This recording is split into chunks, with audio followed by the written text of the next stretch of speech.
사랑하는 여러분 안녕하세요.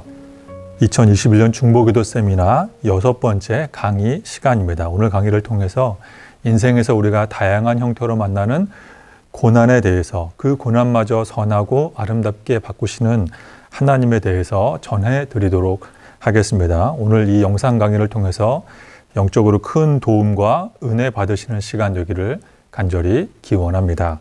오늘 강의 제목은 내 잔에 넘치는 고난의 유익이라고 정해보았습니다. 내 잔에 넘치는 고난의 유익. 시편 23편의 시인은 5절에서 이런 고백을 남겼습니다. 주께서 내 원수의 목전에서 내게 상을 차려주시고 기름을 내 머리에 부으셨으니 내 잔이 넘치나이다. 남의 잔이 아니라 나의 잔이라고 말하고 있습니다. 나의 인생의 잔에 하나님께서 넘치도록 부어주신다라고 말하고 있습니다. 무엇이 넘치냐면 푸른 풀과 쉴만한 물가에서 얻은 좋은 것들이며, 무엇이 넘치냐면 사망의 음침한 골짜기에서 얻은 나쁜 것들입니다. 여기에서 좋고 나쁨의 기준은 철저하게 내 자신일 때가 많이 있습니다. 그러나 나의 기준, 우리의 기준에서 좋고 나쁜 것들이 하나님의 기준에서는 철저히 좋은 것들입니다. 하나님의 기준에서는 철저히 우리의 영혼을 위한 것들입니다. 왜냐하면 내 잔에 부어주시는 것은 그것이 우리가 보기에 행복이든 불행이든 기도 응답이든 고난의 응답이든 간에 하나님께서 우리에게 필요하다고 생각하시는 것들을 부어주시기 때문입니다. 그래서 예수님께서도 기도하시다가 이런 결론을 내셨습니다. 누가복음 22장 말씀에 보면 예수님께서 제자들을 말합니다. 제자를 떠나서 돌 던질 만큼 떨어져서 무릎을 꿇고 예수님께서 이제 기도하십니다. 이제 예수님은 얼마 안 있으면 골고다 언덕에서 십자가 고난을 당하셔야 했습니다. 예수님께서 이렇게 기도하십니다. 아버지여, 만일 아버지의 뜻이거든 이 잔을 내게서 옮기시옵소서. 이 잔은 바로 모든 사람의 죄와 저주와 허물과 온 인류의 실수 등을 아담 때부터 내려온 그 모든 죄악 덩어리들을 이제 예수님께서 골고다 갈보리 언덕에서 십자가를 지고 가셔야만 하는 그 잔을 말합니다. 예수님의 입장에서 그 잔은 피하고 싶은 잔입니다. 불행의 잔입니다. 고통의 잔입니다. 그러나 예수님께서는 기도 중에 이런 고백을 하십니다. 그러나 내 원대로 마시고 아버지의 원대로 되기를 원하나이다. 왜냐하면 예수님의 입장에서 이 잔은 불행의 잔, 피하고 싶은 잔이지만, 회피하고 싶은 잔이지만 예수님께서 이 잔을 버리지 않고 포기하지 않고 이 잔을 드디어 책임지실 때 우리 모든 사람들은 하나님을 믿는 구원의 문이 활짝 열리게 됐기 때문입니다.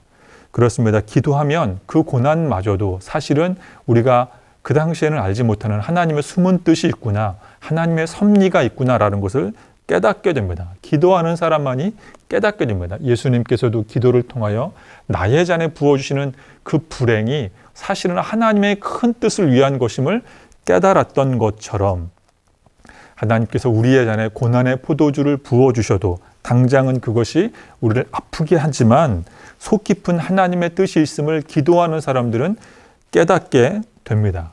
그러므로 오늘 강의를 통해서 드리고 싶은 첫 번째 교훈, 내 잔에 넘치는 고난의 유익. 첫 번째, 우리는 섭리 신앙을 배우게 됩니다.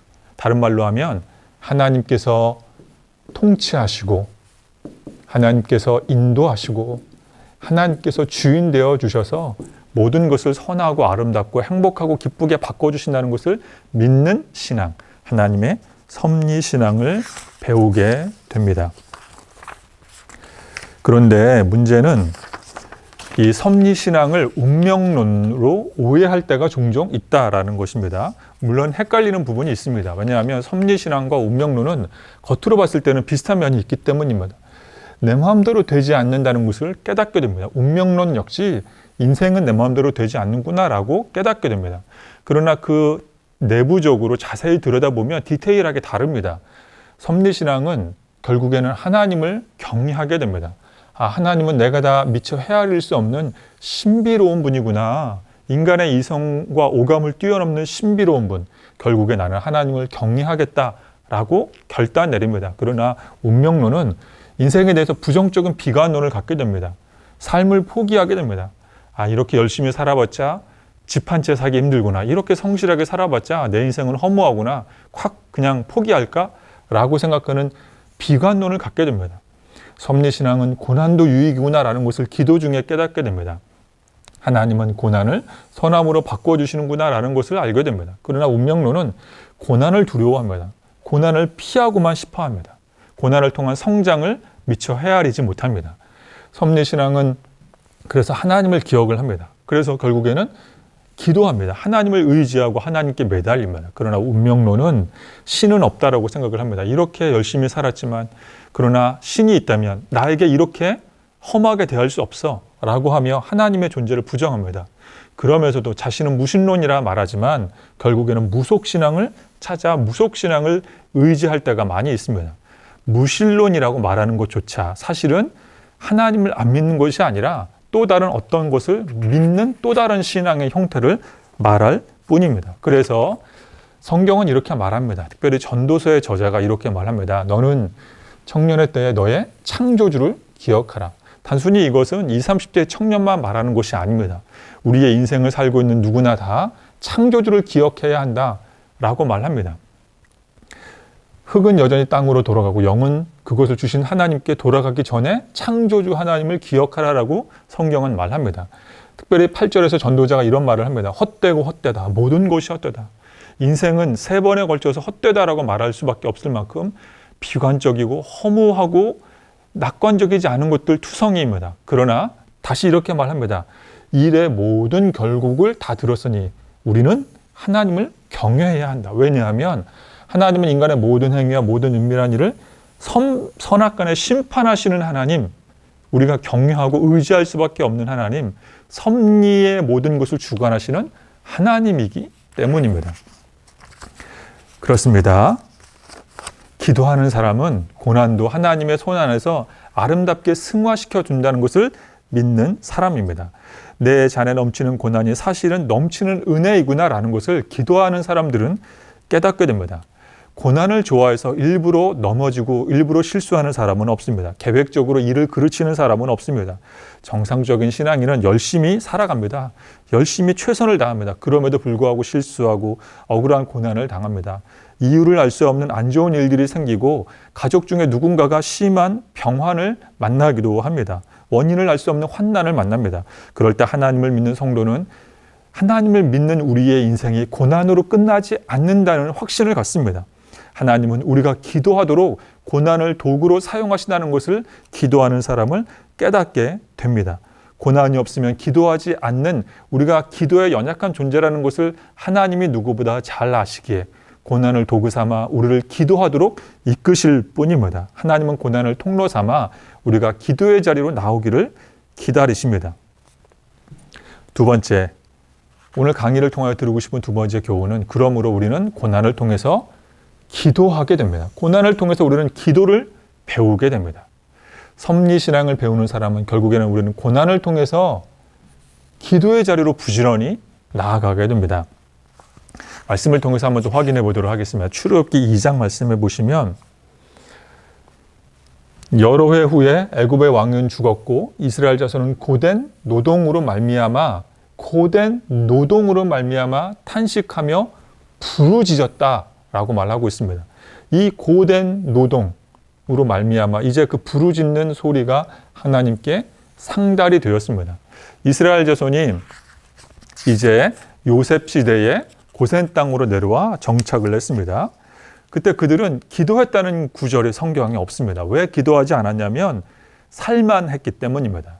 왜 고센 땅에 정착한 이스라엘 사람들이 하나님께 부르짖어 기도하지 않았냐면 그곳이 푸른 초장 쉴 만한 물가였기 때문입니다.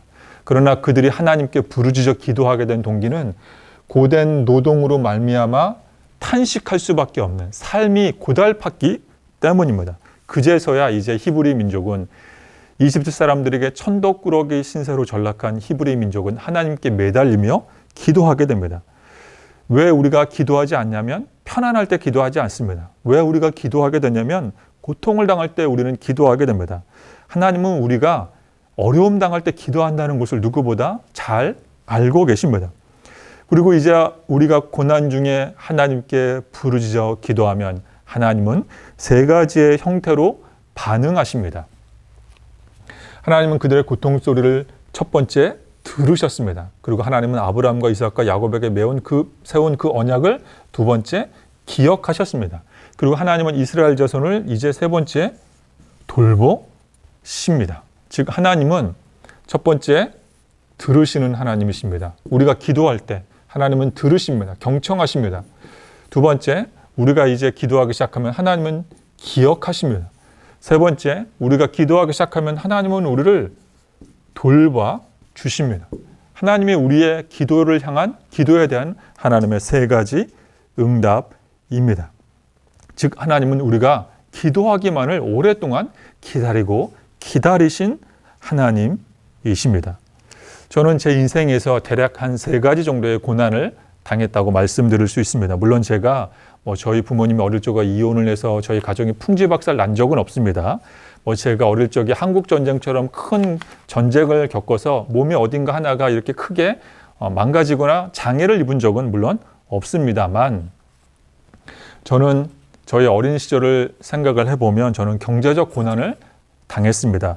저는 어릴 적부터 너무 가난했습니다. 저희 아버지는 유교 집안 출신이신데 제가 어릴 적에 서울로 상경하셔서 여러 사업의 성공과 실패를 거듭하신 후 가정을 잘 돌보지 않으셨습니다.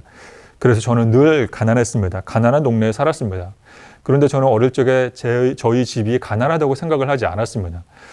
그러나 제가 성인이 되고 난 다음 저의 어린 시절을 곰곰이 떠올리며 반추해 보면 가난했습니다. 저는 늘 산동네에 살았고 반지하 집에 살았습니다. 공중 화장실을 썼고 공동 수도 시설을 사용했습니다. 그래서 문을 열고 들어가면 여러 세대가 다닥다닥 모여있는 그런 집에 살았습니다. 오랫동안 구멍난 양말을 신고 살았습니다. 초등학교 한 3학년 때쯤으로 기억을 하는데, 초등학교 3학년 때 제 친한 친구들이 보이스카웃을 하고 있어서, 지금은 보이스카웃 제도가 없어진 걸로 압니다만, 저도 어머니께 가서 보이스카웃 하고 싶다고 했는데 어머니께서 일주일 동안 졸은 저에게 우리 집은 그런 형편이 안 된다고 거절하셨던 그런 기억이 납니다.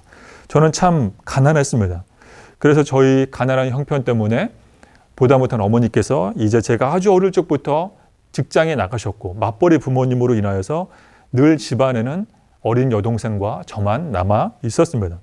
그래서 저는 경제적인 고난뿐만 아니라 두 번째 심리적인 고난, 정서적인 고난도 있었습니다. 부모님의 맞벌이로 인하여서 저는 늘 외로웠습니다. 어릴 적부터 잠에서 깨어나면 부모님이 모두 출근하셔서 불 꺼진 방에 저와 여동생만 덩그러니 남아있곤 했습니다. 학교를 마치고 집에 돌아오면 엄마라고 불러도 집에 어머니는 계시지 않았습니다. 그래서 제가 하나님을 인격적으로 만나서 이 외로움의 정서, 혼자 있는 이 정서를 하나님과 함께 보내는 고독함의 시간으로 승호하기 전까지, 저는 하나님을 인격적으로 만나기 전까지 늘 이 외로움이라고 하는 심리적인 고난 가운데 있었습니다. 세 번째 제가 당한 고난은 질병의 고난입니다. 제가 20살 때 저희 아버지께서 그만 쓰러지고 마셨습니다. 10년 동안 병석에 누워 계시다가 극적으로 예수님을 믿고 하나님 나라 천국으로 돌아가셨습니다. 그러나 10년간 가족 간에 아픈 사람이 있다는 것, 특별히 세대주요 가장이 아프다라고 하는 것은 저뿐만 아니라 모든 가족 전체가 고난의 시간, 광야의 시간을 보내야만 했습니다. 전방위적인 고난이 저를 에워싸고 있었습니다. 경제적인 고난, 심리적인 고난, 정서적 고난, 질병의 고난과 함께 저는 살았습니다. 그런데 그런 고난들이 저를 좋은 목회자로 만드는 약재료가 되었습니다. 저는 고난 속에서 하나님을 만났습니다. 고난 속에서 하나님을 체험했습니다. 저는 제가 신학교 공부하면서 도서관에서 온실 속에서 하나님을 만난 것이 아닙니다. 책 속에서 하나님을 만나는 것이 아닙니다. 고난 속에서 하나님을 만났습니다. 그래서 저는 감히 고난이 유익이다라고 말씀드릴 수 있습니다. 물론 고난당하는 그 한복판에 있는 하나님 믿는 백성에게 고난이 유익입니다라고 절대 함부로 이야기할 수는 없습니다.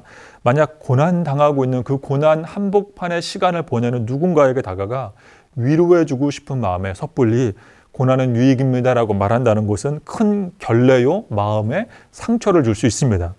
고난의 유익은 하나님 앞에서 스스로가 깨달아야 합니다. 저는 고난이 유익이다라고 감히 말씀드릴 수 있는 것은 제가 고난당할 때 제가 더 기도했기 때문입니다. 고난의 시간 가운데, 광야의 시간을 보낼 때 저는 기도를 통하여서 하나님을 깊이 만났기 때문입니다. 기도 중에 주시는, 고난 중에 주시는 하나님의 큰 은혜가 있습니다. 그러므로 사랑하는 여러분, 고난을 만났다면 기도하시길 바랍니다. 그 고난은 내 잔에 부어주시는 하나님의 큰 은혜요, 하나님을 만날 수 있는 축복의 시간이 될 줄로 믿습니다. 고난은 우리를 더욱더 기도하게 만드는 좋은 약재료가 됩니다. 하나님의 섭리입니다. 최선을 다해 기도했는데도 고난을 만났다면 상황을 역전시켜 주실 하나님을 기대하시길 바랍니다. 하나님께서 돌봐주실 줄로 믿습니다. 출애굽기 2장의 말씀처럼 우리가 기도하면 하나님은 하나님 마음 깊은 곳에서 우리의 진심 어린 기도 소리를 들으시고 기억하시고 돌보시기 시작하십니다. 세 번째 드리는 교훈, 이제 하나님의 섭리신앙을 기도를 통해서 깨닫게 되고 고난을 통해서 이제 기도하게 됐다면 세 번째, 이제 우리는 고난의 인생의 의미를 배우게 됩니다. 즉 겸손한 인생, 겸손의 의미를 깨닫게 됩니다. 또 역시 말씀을 통해서 한번 보도록 하겠습니다. 욥기 1장 말씀, 너무나도 유명한 말씀입니다. 욥이 일어나 겉옷을 찢고 머리털을 밀고 땅에 엎드려 예배하며, 이제 욥이 세 가지 고난을 당했습니다. 재산이 없어졌습니다. 자녀가 사라졌습니다. 몸에 질병이 생겼습니다. 거기에 플러스 알파로 이제 그의 아내는 욥에게 심한 모욕을 주고 욥을 떠났습니다. 욥은 세 가지의 고난과 거기에 플러스 알파 이제 관계적인 어려움, 부부 사이의 어려움까지 겪게 되었습니다. 그때 욥이 이런 고백을 합니다. 21절에서 내가 모태에서 알몸으로 나왔사온즉 알몸으로 돌아갈 것이라. 주신 이도 여호와시요 거두시는 이도 여호와시오니. 엄청난 섭리신앙입니다. 엄청난 믿음의 고백입니다. 우리가 잘 알듯이 욥은 우수 땅에 살면서 사회적으로 큰 부자였고 신앙적으로도 승리한 인생이었습니다. 그러나 그는 하나님의 주신 시련을 만나자 보통 사람이 범접하기 힘든 하나님에 대한 섭리신앙을 고백을 합니다. 주신 분도 하나님, 도로 가져가시는 분도 하나님. 더 나아가 이 욥의 주옥 같은 고백 중에 최고의 고백, 베스트 오브 베스트의 고백이 23장에 있습니다. 23장. 그런데 내가 앞으로 가도 그가 아니 계시고 뒤로 가도 보이지 아니하며, 이 하나님의 부재의 경험을 하게 됩니다. 사실 이 하나님의 부재의 경험은 다른 말로 하면 하나님에 대한 임재라고 할 수 있습니다. 그러나 이 하나님의 부재가 하나님의 임재로 체험되기까지는 셀 수 없는 어둠 밤의 시간을 보내야 합니다.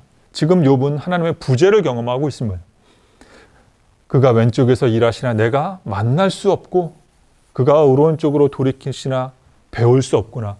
이제 욥은 과거에는 사방팔방에 자신을 에워싸는 하나님의 체험 가운데 살았지만 이제 하나님을 동서남북 어디 눈을 들어도 하나님을 만날 수 없는 심한 고독 가운데 처해 있습니다. 그러나 10절의 고백이 우리가 배워야 합니다. 그러나 내가 가는 길을 그가 아시나니 그가 나를 단련하신 후에는 내가 순금같이 되어 나오리라. 엄청난 하나님을 향한 섭리의 고백을 하고 있습니다. 욥은 기도하는 사람이기 때문입니다. 사실 욥은 고난당한 대명사가 되었기에 이런 많은 고난의 시련의 패키지를 당하고 있는 것입니다. 보통 우리는 부부 사이가 안 좋으면 자녀 사이가 좋습니다. 자녀 사이가 안 좋으면 우리의 건강은 괜찮습니다. 그런데 욥은 건강도 잃고 재산도 잃고 자녀도 잃고 아내도 잃었습니다. 보통 우리가 인생을 살면서 당하는 고난 중에 하나, 두 개 정도 만나는데 욥은 모든 고난을 당한 것은 고난을 통해서 하나님이 그의 인생을 겸손하게 만들어가는 것을 욥을 통해서 하나님은 우리가 배우기를 원하시기 때문입니다. 욥은 고난의 길을 걷고 있습니다. 고난의 여정 중에 욥은 하나님을 향한 놀라운 섭리신앙을 고백하고 있습니다. 내가 가는 길 그가 아시나니 그가 나를 단련하신 후에 나는 순금, 정금처럼 되어 나온다. 즉 욥의 신앙 고백은 하나님을 믿는 하나님의 사람의 고난은 고난으로 끝나지 않는다는 것을 배웠다라는 것입니다. 설령 우리의 인생이 때로 예상하지 못하게 고난으로 시작해서 고난으로 끝난다 할지라도 우리의 후대에 이르러 하나님은 우리의 고난을 바꾸어 주시며 역전시켜 주신다는 것을 욥은 알았습니다. 하나님은 하나님을 믿는 사람들의 명예를 지켜주신다는 것을 욥은 알았습니다. 만약 이 땅에서 혹시라도 명예가 실추된다 할지라도 하나님은 저 하늘나라에서 우리의 현실의 명예보다 더 아름다운 면류관을 씌워주실 것을 욥은 알았습니다. 고난의 체험을 해봐야 인생의 묘미를 알게 됩니다. 인생은 겸손한 사람이 승리한다는 것을 알게 됩니다. 기도한 사람이 알게 됩니다. 사람은 보통 세 가지 세상을 삽니다. 사람의 엄마 뱃속에 있는 세상을 살고 이제 10개월의 임신 과정, 출산의 고통을 통해서 과정을 지나서 이제 현실 세상을 살게 되고 이제 생을 마치고 현실 세상을 떠나 하나님 나라 세상으로 가게 됩니다. 그런데 이 세 종류의 세상 모두 다 주인은 하나님이십니다. 각각의 세상에서 우리가 어려움을 만날 때마다 우리는 하나님이 모든 것을 다스리시는구나, 하나님의 섭리를 의지해야 합니다. 이 세 종류의 세상에서 주시기도 하시고 도로 거두어 가시는 분은 하나님 한 분밖에 없습니다.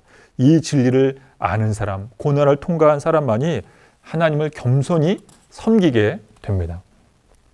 오늘 우리가 강의를 통한 세 가지 교훈 정리하겠습니다. 첫 번째, 우리는 고난을 통해서 섭리신앙을 배우게 됩니다. 고난을 통해서 우리는 더욱더 기도하게 됩니다. 그리고 이제 기도하는 사람은 인생의 의미, 인생은 겸손한 인생 살아야 하는구나 라는 것을 알게 됩니다.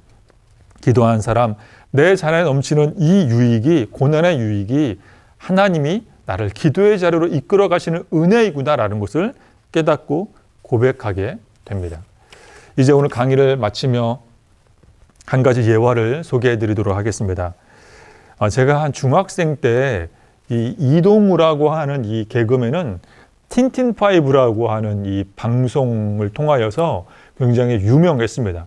지금 국민 MC라고 하는 유재석 씨보다도 이 이동우 연예인은, 개그맨은 훨씬 더 유명했습니다. 유명세를 탔습니다.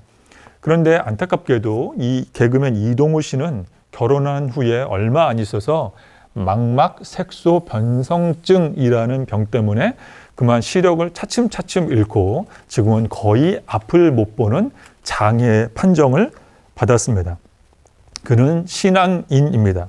시력이 약해질수록 그가 믿는 하나님께 볼 수 있게 해달라고, 눈을 회복시켜 달라고 간절히 기도했지만 하나님은 대답이 없었습니다. 그의 이 안타까운 사연을 들은 어떤 40대 남성이 눈을 기증하겠다라고 연락을 해왔습니다. 그래서 그 눈을 기증하겠다고 하는 그 40대 남성을 만나기 위해, 그 천안에 사는 그 남성을 만나기 위해 이제 이 개그맨 이동우 씨는 한 걸음의 기쁜 마음으로 달려갔지만 그는 기증하겠다는 그 남성의 눈을 받지 않았습니다. 그래서 빈손으로 돌아온 이 개그맨 이동우 씨에게, 앞을 못 보는 이동우 씨에게 한 기자가 질문을 합니다. 왜 그냥 돌아오셨나요? 이동우 씨가 이런 대답을 합니다. 이미 받은 거나 마찬가지입니다. 제가 천안에 사는 그 40대 남성을 만나보니 그분은 저에게 세상을 보는 눈을 선물로 주셨습니다. 알고 보니 눈을 기증하겠다고 하는 그 남성은 근육 무력증에 걸려서 근육병 환자여서 온 몸을 사지를 쓰지 못하는 분이었습니다. 그분은 눈 하나만 멀쩡했습니다.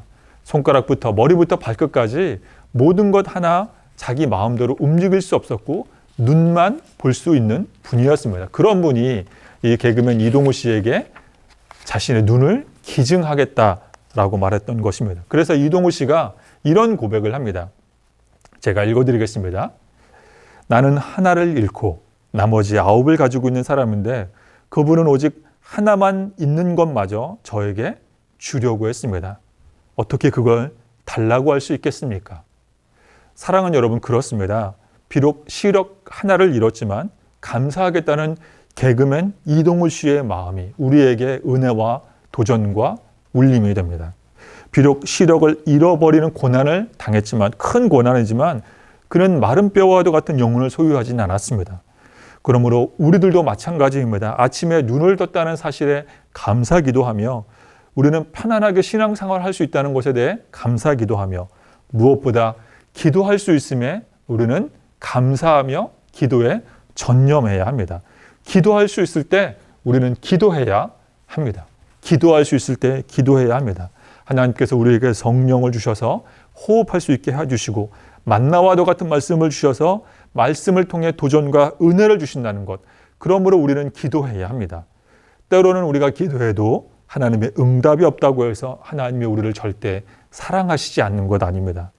하나님께서 우리에게 고난을 주신다고 해서 하나님이 우리를 떠나신 것 절대 아닙니다. 응답이 없고 고난이 우리를 찾아온다 하더라도 하나님은 결코 우리를 버리지 아니하시며 우리를 향한 하나님의 사랑을 거두어 가신 적이 없습니다. 그러므로 고난도 유익음을 깨달아 더욱 기도에 몰두하여 더욱 기도에 전념하여 고난 중에 계신 하나님을 만나 뵙고 고난마저 은혜로 바꾸시는 하나님의 놀라운 기도의 응답, 기도의 확신, 기도의 깊은 곳으로 나아가는 저와 여러분 될 수 있기를 예수님의 이름으로 축원합니다. 아멘. 기도하겠습니다. 사랑의 하나님 아버지, 우리가 고난 중에 처한 분들이 계시다고 한다면 고난을 통하여서 하나님을 다시 한번 만날 수 있도록 은혜 내려 주시옵소서. 고난마저 우리에게 선함으로 바꾸어 주시는 하나님을 찬양합니다. 때로는 우리가 응답이 없는다 할지라도 우리를 향한 하나님의 사랑은 변치 않으시며 때로는 우리가 고난을 당한다 할지라도 고난의 터널을 지나 하나님께서 우리의 기도를 들으시고 기억하시며 우리의 인생을 돌봐 주실 줄로 믿습니다. 모든 영광 하나님께 올려드리며 존귀하신 예수님의 이름으로 기도드립니다. 아멘.